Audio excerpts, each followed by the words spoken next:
ओम नमः शिवाय गुरवे सच्चिदानंदमूर्तये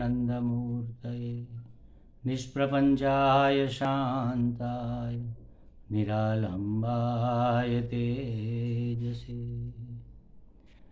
हरिओम प्रभु जी। आज के इस प्रश्न परिषद में आप सबका स्वागत है। आज का प्रश्न भावनगर से नगिनदास पिठवा जी का है। उन्होंने पूछा है कि ऐसा नहीं करेंगे, यह संकल्प 3 अवस्थाओं में होता है। ऐसा नहीं करेंगे, हम ऐसा नहीं करेंगे, यह संकल्प 3 अवस्थाओं में होता है, कायोत्सर्ग, सम्मोहन और निद्रा। तो संकल्प को दृढ़ कैसे करें? देखो प्रभु जी, जब अंतःकरण किसी के बारे में, किसी विषय के बारे में, किसी पदार्थ के बारे में सोचता है, तब उसको संकल्प कहते हैं। संकल्प भी करता है और फिर उसमें विकल्प आ जाता है। विकल्प आ जाना माने अपने संकल्प को ठुकरा देना, दूसरा संकल्प करना, दूसरे संकल्प को भी ठुकरा कर तीसरा करना, इसको संकल्प विकल्प कहते हैं। जैसे कि हम ऐसा नहीं करेंगे और फिर कर भी देते हैं, थोड़ा सा करने में क्या हर्ज है, ऐसा संकल्प हो जाता है। जैसे समझो कि हम अनधिकृत किसी की वस्तु को नहीं लेंगे, लेकिन खुले में कोई चीज़ है तो ये सबकी है माने अपनी भी है, तो हम ले लेते हैं। तो ये संकल्प में विकल्प उत्पन्न हो गया, मतलब संकल्प दृढ़ नहीं रहा। संकल्प दृढ़ रहना माने उस संकल्प से जो निश्चय किया है, उस निश्चय से हम डिगे ही नहीं। इसीलिए हमारे देखो सभी अनुष्ठानों में, धर्मादि अनुष्ठानों में क्या होता है कि उसका फल कब मिलता है? जब संकल्प पूर्वक किया होता है। तो यज्ञ, याग, पूजा पाठ जो भी कुछ करना होता है ना, तब उसके पहले हाथ में जल या चावल कुछ लेकर संकल्प करवाया जाता है कि ये मैं इसलिए कर रहा हूँ, अनेन परमात्मा प्रीत्यर्थम न मम। अंत में हम ऐसा भी कहते हैं कि ये परमात्मा की प्रीति के लिए, उसकी प्रसन्नता के लिए हम कर रहे हैं, हम अपने लिए नहीं कर रहे हैं। तो ये भी संकल्प हुआ। तो संकल्प पूर्वक जो काम किया जाता है वह सफल रहता है, उसका फल मिलता ही मिलता है। थोड़ा बहुत कम ज़्यादा मिलता है, हो सकता है थोड़ा बहुत आगे पीछे, मतलब देर सवेर मिलता है, ये भी हो सकता है, लेकिन मिलता जरूर है। तो संकल्प पूर्वक हम अभी जो जीवन जी रहे हैं ना, सब ये हमारे संकल्प ही तो है, संकल्प पूर्वक ही तो जी रहे हैं। लेकिन सन्मार्ग पर चलना, अध्यात्म मार्ग पर चलना, आत्मरत रहना, आत्मस्थ रहना, ये जो संकल्प है ये टिकते नहीं है, क्योंकि विषयों की वासना हमें उनसे विमुख कर देती है। तो ये संकल्प टिकते नहीं है। आपने कहा संकल्प 3 स्थिति में होते हैं। देखो प्रभु जी, न तो कायोत्सर्ग में संकल्प हो सकता है, न सम्मोहन में हो सकता है, और न निद्रा में। निद्रा में कोई तरंग ही नहीं उठ रहा अंतःकरण में, क्या संकल्प करोगे? सम्मोहन में तो जो सम्मोहित करता है आपको, जो भी व्यक्ति हो, वस्तु हो, पदार्थ हो, उसकी आज्ञा के अनुसार आप विचार करेंगे, उसकी आज्ञा के अनुसार आप बोलेंगे, उसकी इच्छा के अनुसार आप व्यवहार करेंगे। ये सम्मोहन हो गया। तो उसमें कहाँ आपका संकल्प रहा?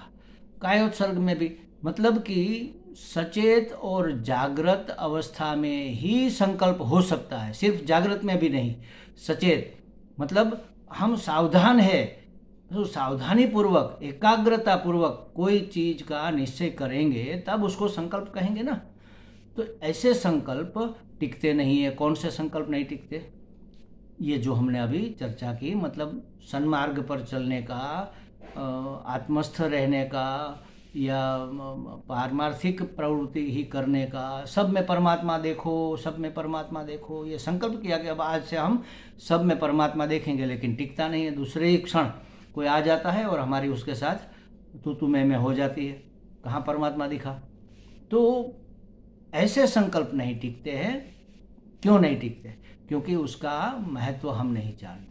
संकल्प को दृढ़ कैसे हो, आपने पूछा है संकल्प दृढ़ कैसे हो, तो संकल्प दृढ़ करने का सबसे पहला स्टेप है कि जो संकल्प हम कर रहे हैं उसका महत्व क्या है, उसका महात्म्य क्या है।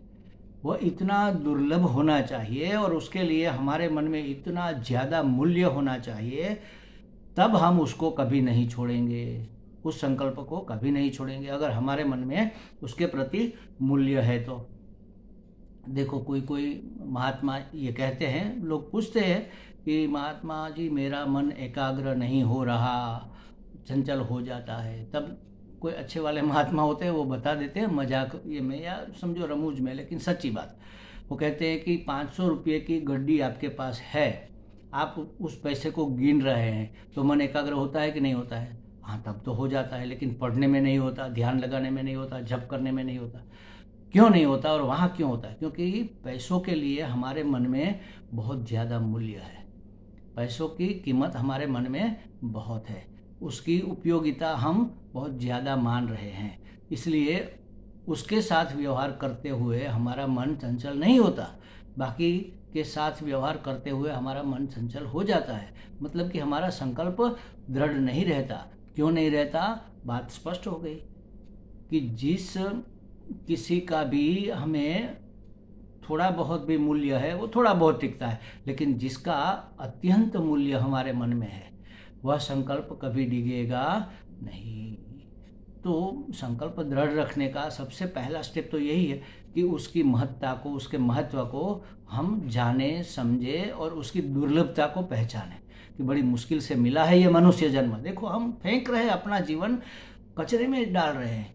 हीरा पायो गांठ गठी आयो, वास्तव में तो उसको गांठ बांध कर रखना चाहिए, लेकिन हम उसको कचरे में फेंक रहे हैं हीरा जन्म को। क्यों? क्योंकि हम नहीं समझ रहे हैं कि इसका मूल्य क्या है। जो मनुष्य जन्म हमें मिला है वह कितना दुर्लभ है।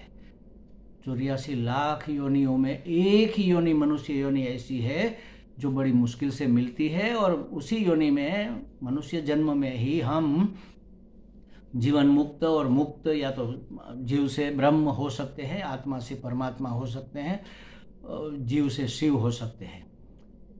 ये एक ही जन्म ऐसा है, इसमें हमें विवेक विचार मिला है। तो इसकी महत्ता जब तक नहीं समझेंगे तब तक हम इसका सदुपयोग नहीं करेंगे, दुरुपयोग होने देंगे, करते रहेंगे। तो उसी तरह हमारे कोई भी संकल्प के पीछे उसकी क्या महत्व है, क्या महत्ता है उसकी, उसको अगर हम जान ले, पहचान ले और मान भी ले तो संकल्प कभी डिगेगा नहीं। और किसके लिए संकल्प नहीं डिगेगा? जो नित्य है उसका संकल्प नित्य रहेगा, जो अनित्य है, स्वयं अनित्य है, उसका संकल्प नित्य कैसे रहेगा? इस संसार के, इस समष्टि के जो भी विषय है, जो भी पदार्थ है, कोई पदार्थ नित्य नहीं है, सब अनित्य है, जड़ है, अनित्य है, आने जाने वाले हैं। जो जाने वाला है उसके बारे में हमारा संकल्प दृढ़ कैसे रहेगा? सब परिवर्तनशील है, इसको स्वीकार कर लेना चाहिए। हम अपने मित्रों को, अपने परिवार वालों को कहते हैं कि अरे पहले तो आप इतना ज़्यादा हमें प्यार करते थे, अब करते नहीं, आप तो बदल गए, हमें बहुत दुख होता है। क्यों दुख होता है भाई? बदलना तो समष्टि का स्वभाव है, बदलेंगे ही। आप भी बहुत कुछ बदल गए हैं, वो भी बहुत कुछ बदल गए हैं। स्वीकार, जो हमारे जीवन में जिस रूप में भी आता है उसका इसलिए स्वीकार करना चाहिए क्योंकि वह ईश्वर की योजना के अनुसार ही हमारे जीवन में घटित होता है, आता है। और ईश्वर की योजना सबका कल्याण करने में है, हमारा भी, हम भी सब में आ जाते हैं। हमारा कल्याण किस में है यह देखकर परमात्मा हर एक घटना हमारे साथ घटने देता है। ये बातें अगर स्पष्ट हो जाए तो फिर सद संकल्प ही होगा, और सद संकल्प कभी मिट नहीं सकता। ना असतो विद्यते भावो न भावो विद्यते असत, मतलब कि सत का कभी अभाव नहीं होता, असत का वास्तविक अस्तित्व नहीं होता। तो जो सत है, जो उपयोगी है, जो महत्वपूर्ण है, जो दुर्लभ है, उसके बारे में अगर हम थोड़ा बहुत जान ले, सोच ले, समझ ले तो फिर उसका संकल्प कभी डिगेगा नहीं।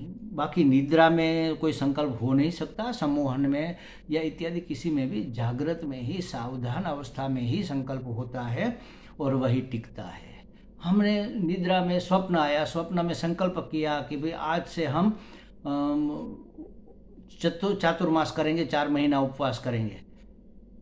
अब वो स्वप्न ही नहीं रहा तो आपका संकल्प जागते हुए आप कहाँ संकल्प उसको निभाने वाले हो? 4 महीना आप उपवास करेंगे क्या, चातुर्मास करेंगे क्या?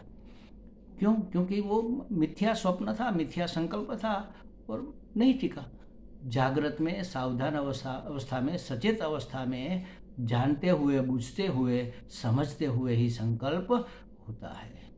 हम करते हैं, ऐसे नहीं करते हो भी जाता है। अगर जिसका महत्व हो गया उसके बारे में हमारे मन में कब संकल्प हो गया हमें पता ही नहीं चलता।